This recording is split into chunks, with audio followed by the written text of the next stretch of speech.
Vous savez, il y a une étude qui montre que quand on demande aux étudiants ou aux commerçants qui ont réussi, ou à d'autres, ceux qui ont réussi vont vous dire on a attrapé le coche là où il fallait, on a commencé au bon moment. Les gens qui se sont lancés qui ont ouvert un restaurant au début du Covid, ils ont fait très vite faillite. Et malheureusement, c'était le cas pour beaucoup de personnes. On a d'autres personnes, des gens qui étaient dans les gadgets, dans les rechouches comme on dit, quand ils ont fait les masques pour le Covid, ils ont gagné beaucoup d'argent. Ça veut dire que quoi? C'est-à-dire que très souvent, la réussite, elle est rattachée avec le temps et le moment. Et vient se poser la question dans le judaïsme que le temps, il a une grande place. Ça veut dire quoi? La paracha de la semaine s'appelle Parashat Kitavo. Quand tu rentreras en Terre Sainte, en Eretz Israël, et là-bas, la Torah demande qu'une personne qui a un champ, qui a planté un des 7 fruits qui ont eu l'éloge d'Israël, c'est-à-dire que la Torah a donné l'éloge d'Eretz Israël à travers ces 7 fruits-là, qu'on voit ici, le blé, l'orge, la datte, la figue, la grenade, le raisin et l'olive. Une personne qui plante ces fruits-là, les prémices, il devait les entourer d'un fil rouge et les amener au temple de Jérusalem, au Beth Amikdash, et les offrir dans un panier à Dieu au Beth Amikdash. Donc ici, on voit que à chaque fois les prémices, dans la Torah, dans le judaïsme, on demande de les offrir à Dieu. C'est par rapport à ces fruits-là, c'est aussi par rapport les prémices même chez l'homme, c'est-à-dire que l'aîné, dans le judaïsme, il a une place plus importante que les autres. À tel point que, avant les Kohanim, ceux qui devaient servir dans le temple, c'était pas les prêtres, c'était les premiers-nés. Et dans la loi juive, le premier-né, lors de l'héritage, il hérite double part. Parce que c'est le Bechor, parce que c'est le premier-né. Et ça, on le voit aussi au niveau aussi des animaux. Que les premiers animaux, Peter Kol Rechem, on doit les offrir à Dieu en sacrifice.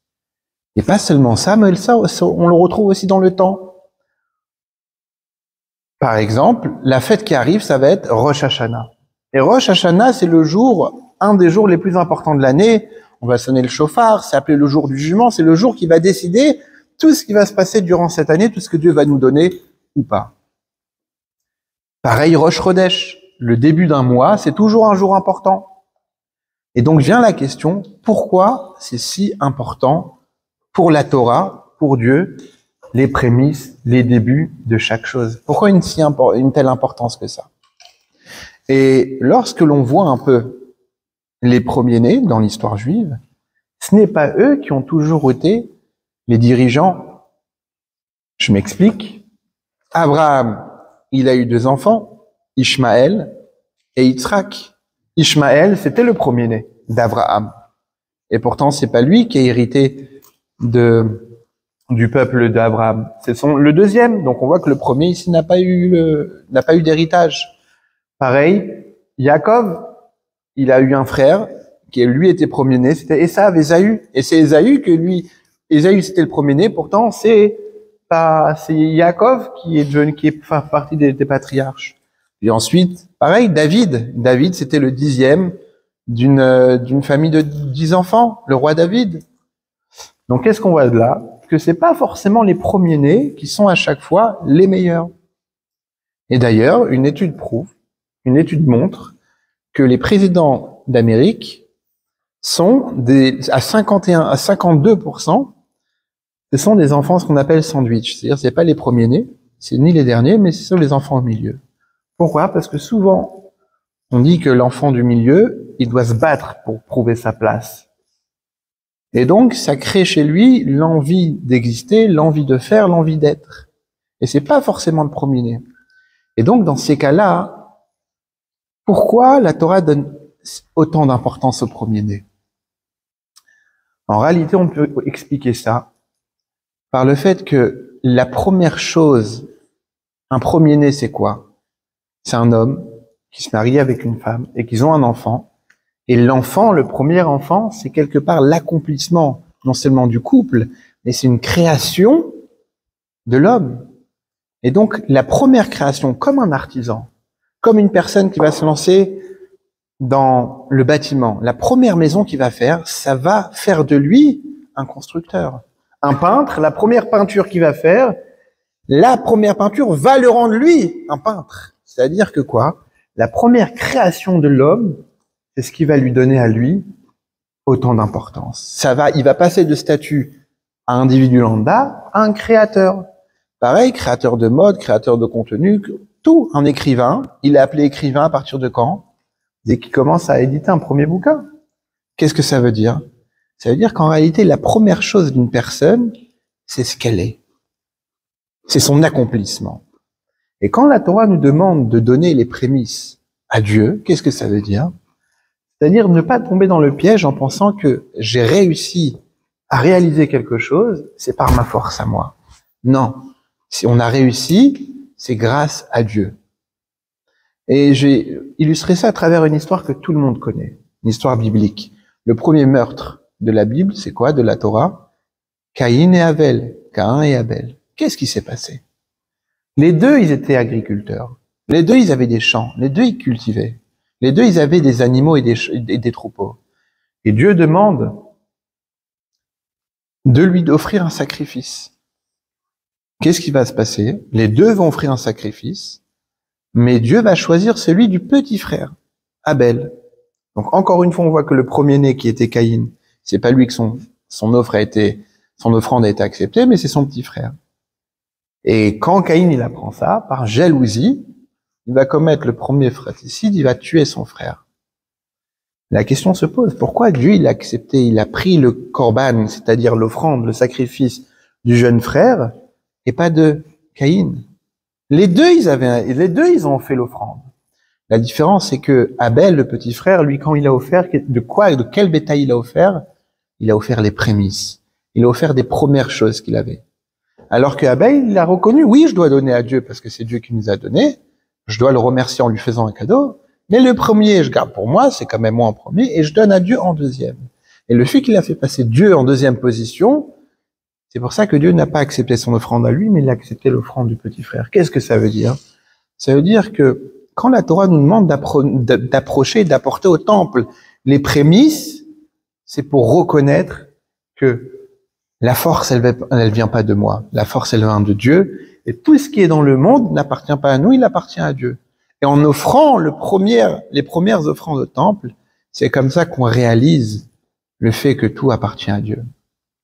Là, on a répondu sur la question des êtres, des aliments. Mais pourquoi le début d'une chose? Pourquoi Rosh Hashanah est si important? Pourquoi le début de l'année, il est si important? Pourquoi on donne tant d'importance? Pourquoi le jour du jugement n'est pas un autre jour? Il est dans le premier jour. Il est à Rosh Hashanah. Pourquoi? Le rabbi explique qu'en réalité, la réponse, elle se trouve dans le mot même, Rosh. Rosh, en hébreu, qu'est-ce que ça veut dire? La tête. Le début. Mais la question qu'on pose, c'est pourquoi on n'appelle pas Trilat Hashanah, le début de l'année? Le début, comme Monsieur Liel vient de le dire, en hébreu, c'est Techila. Donc on aurait dû appeler Trilat Hashanah, le début de l'année. Or, quel nom on va donner à Rosh Hashanah? Rosh, la tête. Pourquoi? C'est une tendance? Alors, peut-être, mais il écrit Batar Rosh Azil Goufa, c'est-à-dire que son araméen, ça veut dire qu'après le corps vient la tête, c'est-à-dire que le corps il suit la tête. Et de la même manière que dans le corps d'un homme, une personne qui a mal à la main, il peut utiliser l'autre main, ça va pas l'empêcher d'avancer. Mais une personne qui a très très mal à la tête, c'est tout le corps qui va être malade, il va rien pouvoir faire. Et Chazvé Shalom, pareil dans une opération, une personne elle peut vivre sans un membre, sans un organe, mais la tête, si on enlève la tête d'une personne, il peut plus vivre. La même chose par rapport au cerveau. Dans le cerveau, on sait tous que toucher une partie sensible du cerveau, et je parle sur le contrôle des docteurs, un morceau du cerveau, ça peut paralyser tout le corps. Et d'ailleurs, vous savez, on connaît tous le Rambam Maïmonide, qui était un grand médecin. Et l'histoire qu'on raconte, comment il est devenu si populaire que ça, c'est qu'il a appris sa médecine d'un grand chirurgien arabe marocain. Ouais. Et qu'est-ce qui s'est passé? C'est que ce chirurgien en question ne voulait pas transmettre ses secrets, qu'on le recopie, donc il cherchait un assistant. Et le Rambam, Rabbi Moshe ben Maimon, appelé Maïmonide, s'est fait passer pour une personne qui était muette. Et donc, le chirurgien, il a dit, puisqu'il est muet, il va pas répéter tout ce qui se passe ici, et donc il répétera pas mes secrets. Et surtout qu'à l'époque, écrire, à part les Juifs qui ont la culture d'écrire, parce qu'il faut écrire le Sefer Torah, il faut écrire les parchemins, la Mezouza, dans la culture générale, écrire, c'était réservé à certaines personnes. Et donc, il s'imaginait pas qu'il savait écrire. Et donc, le Rambam ne disait rien, il apprenait là-bas, il a appris toute la médecine, il a appris la chirurgie. Jusqu'à un jour, où ce chirurgien en question, il a dû opérer une personne de la tête, du crâne. Pourquoi? Parce qu'il avait un verre dans le cerveau. Et tout à l'heure, j'ai lu qu'il y avait une personne à qui on a trouvé un verre de plusieurs centimètres en Australie dans la tête. Vous l'avez vu aussi. Voilà, Ashgacha Pratit. Et qu'est-ce qui s'est passé? C'est que le chirurgien, il a voulu prendre avec une pince et retirer le verre. Sauf que il suffit de faire un faux mouvement au niveau du cerveau et on peut paralyser tout, voire la moitié du corps. Et qu'est-ce que le Rambam, quand il a vu ça, il a fait? Il a tout de suite interpellé, il a dit non, non, ne faites rien. Il a pris une feuille de salade, il a approché du cerveau et donc le verre, par lui-même, étant attiré par la salade plus que par le cerveau, il s'est extrait pour se diriger sur la feuille. Et c'est comme ça que le Rambam, ensuite le chirurgien, il a voulu tuer le Rambam puisqu'il avait menti, il s'est sauvé, il s'est caché, bref, c'était une des épisodes de la vie du Rambam, et pendant qu'il s'est caché, c'est là-bas qu'il a écrit tout le Sefer HaMitzvot, qu'on va d'ailleurs dire tout à l'heure, le Rambam. Donc c'est pour vous dire que le cerveau, eh ben, c'est lui qui comporte en lui toute la tête. Et tout le corps, pardon. Et c'est pour ça que le début doit bien se passer.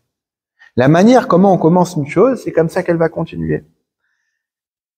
Allez sur, par exemple, vous allez voir qu'au début d'année, à la rentrée, sur Google, la plupart des recherches, ça va être commencer régime ou inscription en salle de sport. Pourquoi? Parce qu'au début, on veut prendre une bonne décision pour bien commencer l'année. Ça peut être sport ou un autre loisir ou autre. Mais c'est la plupart des recherches. Alors la même chose, la Torah nous dit, étant donné que le début, il est important. Pourquoi le début est important? Parce que c'est lui qui va influencer sur la suite. C'est pour ça que le début, il est très important et Rosh Hashanah, c'est le jour le plus important. Je vais terminer en vous disant que il y a une question qui se pose. Selon le calendrier de la Torah, la lecture de la Torah, on aurait pu faire en sorte de terminer la Torah le dernier Shabbat de l'année. Or, Rosh Hashanah et le Shabbat qui suit, on lit Vezot Abracha. C'est-à-dire qu'on termine jamais, la Torah ne se termine jamais au début de l'année. Et vous avez remarqué à la synagogue, il y a certains Shabbats où on va lire 2 parashas ensemble. Mechoubarim. Pourquoi? Pour rattraper le calendrier de manière à que tel sidra, parasha, soit lu avant Tisha B'Av ou après. On aurait pu faire la même chose avant Rosh Hashanah, de manière à tout terminer la Torah, la lecture de la Torah, des 5 livres de la Torah avant Rosh Hashanah. Qu'est-ce qui se passe? On a fait en sorte que il y a une fête spécialement où on va clôturer la Torah, c'est quand? Simchat Torah.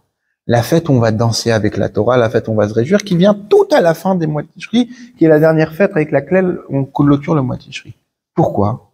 Pour la raison qu'on vient d'expliquer. Étant donné que le début est très important, et que le début d'une chose va influencer sur toute la suite, c'est pour ça que la Torah, on lui a réservé une fête spéciale à elle, et on l'a pas mélangée avec Rosh Hashanah. Pour justement avoir un début pour Rosh Hashanah, du début d'année, du Yom Hadin, du jour du jugement, où là, Dieu, il va donner les besoins à chacun, ce qu'il a besoin. Mais Rosh Hashanah, on l'a mis une fête à part entière pour justement puiser toutes les forces qu'il y a dans la fête de Simchat Torah, à travers la joie de la Torah, pour pouvoir continuer. Donc sur ce, on se souhaite à chacun de bien se préparer à Rosh Hashanah. Chaque chose, elle demande une préparation. Une rentrée scolaire, elle demande une préparation. Une rentrée au travail, elle demande une préparation. La même chose, la nouvelle année, elle demande une bonne préparation. Comment on se prépare? En étudiant, en rajoutant dans le bon comportement. Le mois de Elul dans lequel on se trouve, qui est le dernier mois de l'année, qui est le mois de préparation à Rosh Hashanah, il y a écrit que le roi, il est dans les champs. On donne l'exemple d'un roi qui est dans les champs. Le roi, toute l'année, il est inaccessible parce qu'il est clôturé dans son royaume et personne ne peut aller chez lui. Celui qui veut aller chez le roi, il doit demander une permission spéciale et il va pas se faire recevoir si c'est pas un notable. Vient le mois de Elul, le même roi qui était inaccessible, il va sortir dans les champs. Et quand il est dans les champs, il va montrer un visage souriant à tout le monde. Et là, tout le monde peut l'approcher. Les paysans, les commerçants, les gens du peuple peuvent approcher le roi. Et le roi montre un visage souriant à tout le monde. C'est l'exemple que l'Admor HaZaken ramène dans l'Écoute Torah pour le mois de Elul. Pour nous dire que le roi, il va fermer sa porte à la fête de Yom Kippour. Comment s'appelle la dernière prière de Yom Kippour? Ne'ila. Qu'est-ce que ça veut dire Ne'ila en hébreu? Fermeture. Parce que justement, on ferme les portes du ciel et que toutes les demandes qu'on a fait, ça se termine. Et là, on est dans le mois où le roi, il est dans les champs, il n'a pas encore fermé sa porte. Et donc, on peut tout demander au roi. Et on se prépare, on fait une préparation, on rajoute un Tehillim, on rajoute dans les bonnes actions dans le mois de Elul pour bien se préparer à Rosh Hashanah. Et le plus important, c'est que le jour de Rosh Hashanah, on soit prêt. Cette année, Rosh Hashanah, ça tombe Shabbat et dimanche. Donc c'est le week-end, on n'a aucune raison, on doit tous être présents pour écouter le shofar. Et cette année, le shofar, on sonne pas Shabbat. Donc il y aura un seul jour de shofar qui va être le dimanche. Ah, on sonne pas. Quand ça tombe Shabbat, on sonne pas le shofar pendant Shabbat. Et on le discutera, mais parce que le Shabbat, c'est plus fort que la sonnerie du shofar. Voilà, donc que ces paroles de Torah soient pour l'élévation de